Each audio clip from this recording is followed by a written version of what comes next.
গতকাল গভীর রাতে কালবৈশাখী তাণ্ডবে কৈলাসহর মুসলিমপুরী ২ নম্বর ওয়ার্ড এলাকায় প্রায় ৭০ থেকে ৮০টি বাড়িঘর ভেঙে তছনছ হয়ে যায়। ঘটনার বিবরণে জানা যায়, গতকাল গভীর রাতে কালবৈশাখী তাণ্ডবে ওই এলাকায় প্রায় ৭০ থেকে ৮০ পরিবারের ঘর ভেঙে যায়। পাশাপাশি প্রবল শিলাবৃষ্টি হওয়ার কারণে অনেকের বাড়ির টিনের চাল ফুটো হয়ে যায়। পাশাপাশি অনেকের বাড়ির টিনের ছাউনি গাছের মধ্যে গিয়ে ঝুলে পড়ে। পাশাপাশি বৈদ্যুতিক খুঁটি রাস্তার মধ্যে ভেঙে পড়ে। গোটা কৈলাসহর মহকুমায় বিদ্যুৎ পরিষেবা বন্ধ রয়েছে। তাই ক্ষতিগ্রস্ত পরিবারদের দাবি প্রশাসন যাতে তাদের আর্থিকভাবে সাহায্য করে, কেননা ওরা গরিব অংশের মানুষ, অনেক কষ্ট করে ওরা বসতঘর নির্মাণ করেছে। সাংবাদিকদের মুখোমুখি হয়ে ছন্তইল মুসলিমপল্লী ২ নম্বর ওয়ার্ডের নির্বাচনীয় পঞ্চায়েত সদস্যার বিস্তারিত জানান। কি হয়েছিল এখানে?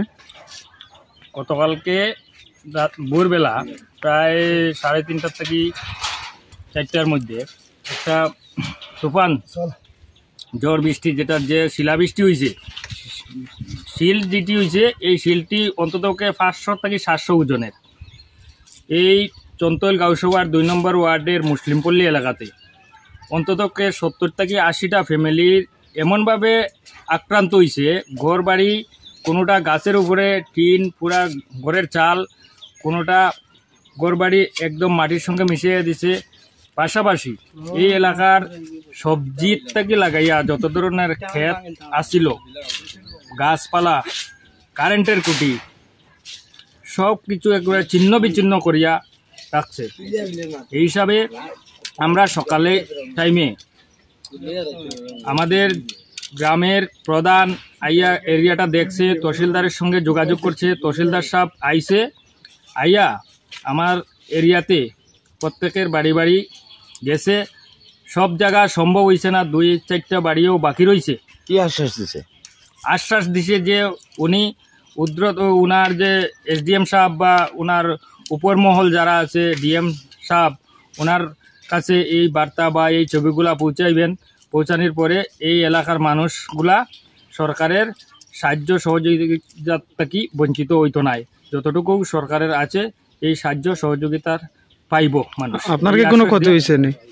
হয়েছে, আমারও বাড়ির চালের উপরে গাছ পড়ছে, পড়িয়া একটা চাল ভাঙছে। আরও পাশাপাশি এই দেখেন আমার পাশের বাড়ির গাছের আঘাতে পুরা ঘরের চালটা লাগাইলাছে।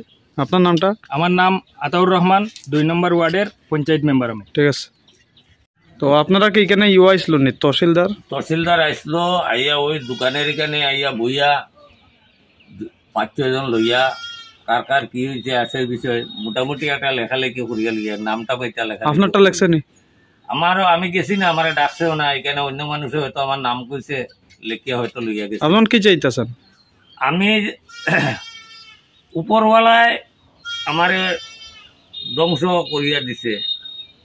এখন সরকার যদি আর্থিক কিছু সাহায্য সহযোগিতা করে আর কি, আমি গরিব মানুষ, তাহলে গরিব মানুষ বাঁচিয়ে থাকতাম।